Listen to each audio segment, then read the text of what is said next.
Okay, guys, we're going to do two quick videos today. You just read The Raven, and what we're going to do now is go through stanza by stanza and paraphrase. We're going to take Poe's words and put them into our own words so we have a better understanding of the poem. You're going to have two videos to watch today. I am going to help you paraphrase the first 6 stanzas to get a good start and to get a good understanding of what Poe's writing about. And then you are going to do the next 12 stanzas, the rest of the poem, on your own. There's not going to be any slides posted on Wednesday, so you're going to have 2 days to work on this. Today and tomorrow, we're going to revisit the poem and discuss it a little more in depth on Thursday after we've paraphrased it. So let's go ahead and start with the first stanza. I'm going to read the stanza, and as I read, I'm going to put it into our own words so we can better explain and get a better understanding of it.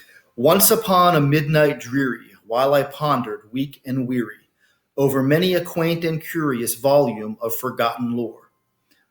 Once upon a midnight dreary, one night late, while I pondered, while I thought, weak and weary, so he's tired. It's late, he's sitting there thinking late at night, over many a quaint and curious volume of forgotten lore. He's reading his books, he's tired.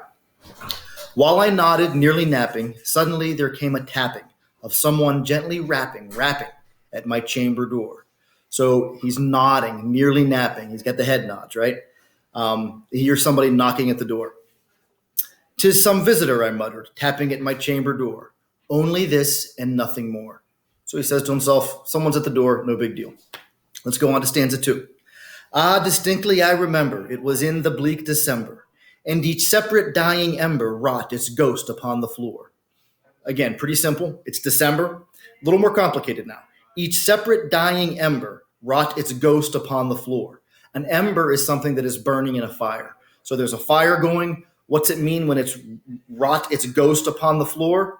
He either sees the flames dancing on the floor or he sees the shadow of the flames dancing on the floor. "Eagerly I wished the morrow. Vainly I had sought to borrow from my books surcease of sorrow, sorrow for the lost Lenore, for the rare and radiant maiden whom the angels name Lenore, nameless here forevermore." All right, a little more complicated again. Eagerly I wished the morrow. He wants it to be tomorrow.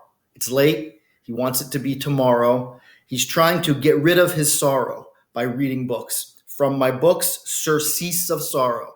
What's he sorrow? What's he feeling sorrow for? Sorrow for the lost Lenore. So there's a woman named Lenore who is lost. Is she lost, though? The rare and radiant maiden whom the angels name Lenore. So she's with the angels. Nameless here on earth in his life forevermore. So she's with the angels. That's what he's feeling sorrow for, his lost love. This is the last stanza I'm going to do in this video. Then we're going to go to a second video. "And the silken, sad, uncertain rustling of each purple curtain thrilled me, filled me with fantastic terrors never felt before." So not only does he hear somebody knocking at the door, but he also hears the curtains rustling, and it scares him. "So that now to still the beating of my heart, I stood repeating, 'tis some visitor entreating entrance at my chamber door. Some late visitor entreating entrance at my chamber door. This it is, and nothing more."